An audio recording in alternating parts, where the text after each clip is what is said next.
Welcome to 3 Count Commentaries. I am your host, MagMongoSlade. Today we're going to talk about Becky Lynch, her A&E biography, and the rumors of her impending retirement. So first, let's get into that before we get into the biography. So after the biography aired, Becky Lynch put on Instagram, "It's been a hell of a career. Being the man for all of you was an honor. Being the mom for her is a privilege. Thanks for watching my bio on A&E TV." So that led to a lot of people thinking that she was going to retire or that she was done with WWE. I didn't get a sense that she was finished from this biography because I saw this Instagram post before I saw the biography. I didn't get a sense that she was retired. I do get a sense that she is older and she has nothing more to prove. And even though this biography was a good 20 minutes, you could have done this biography on YouTube. That's what you could have done. Because the final 25 minutes of this thing was basically her talking about her baby, which might be interesting to some people, not that interesting to me. All right. So I didn't get a sense that she was retired. I got a sense of she's older, she's more accomplished, and that is what it is. Now she's focusing on motherhood. And I think that's having an appropriate response. To me, that's appropriate. It's something that she really wanted to do. She had children late in life. I think she was in her mid-30s. Her baby is still like 3, maybe 4 now. Yeah, go ahead and let her do that, man. I'm not mad at her for retire if she wants to retire. I didn't get a sense that she was retired, but I get a sense that she doesn't want to hang around forever. There's not much else for her to do. She accomplished a lot. But the first 20 minutes of this thing was actually pretty damn solid. We learned about her inspirations being Foley and Lita, and how she went to the gym because she wanted to get built like Lita. She was 15, and that's where she met Prince Devitt, aka Finn Balor. Now, she left out the fact that they were dating. This was something that I saw people post on social media because I didn't do any digging on Becky Lynch's life and career. I do not care about Becky Lynch. But it should be noted that while he was her coach, they were banging. Interesting bit about this. He is 6 years older than she is. So you do the math about that. But in any event, apparently they broke up when Devitt left Ireland to travel to Japan and do everything he was doing. But he was one of her trainers when she joined the gym at 15. And she said her dad pretty much was the creative one and got her into wrestling, and it nurtured her wrestling career. Her mom hated it. She talked about bouncing around, not knowing what she wanted to do with her life after she failed to really strike a chord as Rebecca Knox on the indies. So she left the business at 19 years old. She was gone for 7 years. So this is what I mean by, Becky Lynch being older. She quit the business at 19 and then didn't come back until she was 26. Like, woof. Imagine quitting something and coming back almost 10 years later. Now, the most interesting bit was the one part that was spoiled for me, and it was probably the funniest thing in the world. Becky Lynch gets into the WrestleMania 32 triple threat match. Of course, Charlotte wins the match. And they've gotten rid of the Divas title and all this whole thing. And Mattel does a commemorative box set of action figures for this match.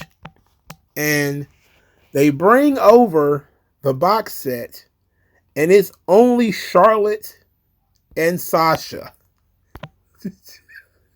You can look at oh my God, there is a screenshot of her reaction as Sasha is sitting there cheesing with her action figure, and Charlotte is cheesing with her action figure, and Becky Lynch is just kind of sitting there with an ink pen in her hand or something. It was the wildest shot. It was the most disrespect I have ever seen one person take. It was hilarious. That was the reason I watched it. I'm not even gonna lie to you. Once I saw that, I was like, man, this might be something. That one scene alone that I saw floating around on Twitter, I was like, man, if she getting hold like that in her own biography, no, I got to see this. I gotta see it. And wow, what a powerful moment. That was one hell of a shot right there, brother. But that just goes to show that she was never planned to be in there. You know, these things have to be put together way in advance, right? So she was never planned to be in the match. So they didn't make an action figure for her. But she ended up being a big star. Everybody knows that from the whole demand thing and her getting her face broken. So one thing that came after like the first 20 minutes I thought was really interesting is her dad had cancer.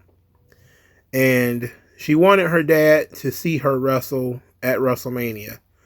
And he told her, we'll see if I make it. And I was like, man, that's dark. Oh, that's some dark stuff to say. But he ended up making it. So he ended up seeing her main event WrestleMania.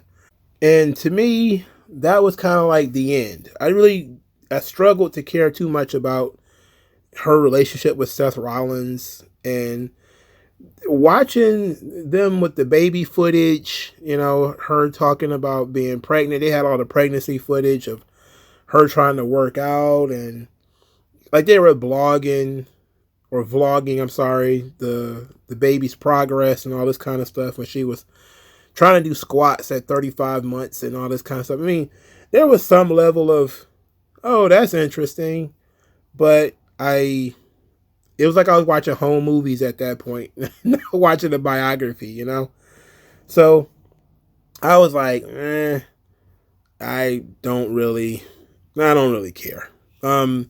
It was all supposed to lead up to the comeback, which they did, but then they skipped over the whole big time Beck's heel turn thing, and the story with Bianca Belair and all that stuff. So it was a big old blah. This is probably the worst documentary that they put out there, only because I was not as interested in the subject.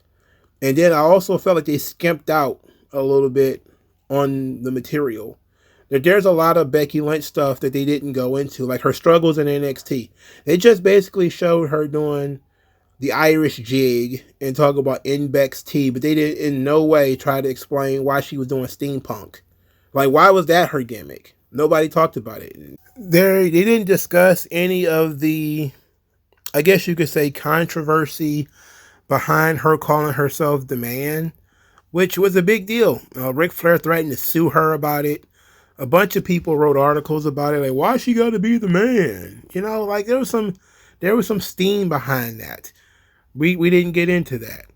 I guess these documentaries, they want to keep it to the highlights, which is fine. But I'm not. Her story is simple.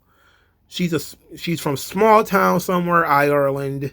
She was a big wrestling fan as a kid. She tried it out when she was a teenager. She quit. She became a flight attendant and a bunch of other stuff for 7 years. And then she called Robbie Brooks' side, decided, oh, I want to join NXT. And then he got her a tryout. She got in. She sucked because she was out of shape and she didn't know who she was. She didn't have a character or a personality. So she floated around for 3 or 4 years, maybe 5 or 6 years before she finally figured it out.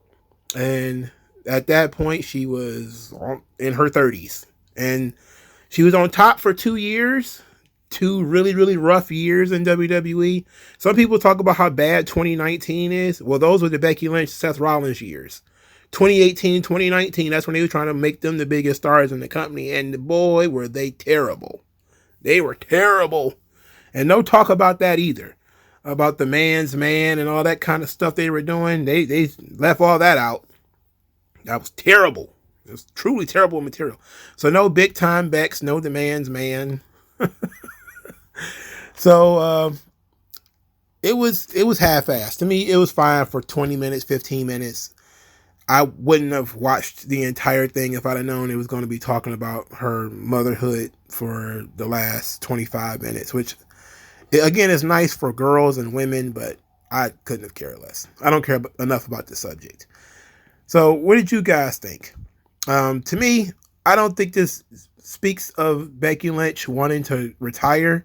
I look at it from the perspective of she has achieved a lot at her age. She's only 37 or 38 or something like that. And she's achieved a lot already, and she probably has enough money to walk away. She could probably work a part-time schedule from that point forward. But she wants to be a mom. She wants to be a full-time mom. She doesn't need to work because Seth still works. And that's kind of how I looked at it. I didn't look at it like she was going to retire. But I wouldn't be upset if she did retire. You know, it's just one less face around, I guess. But let me know what you guys think. Like, share, subscribe. I'll talk to you guys later. Peace out.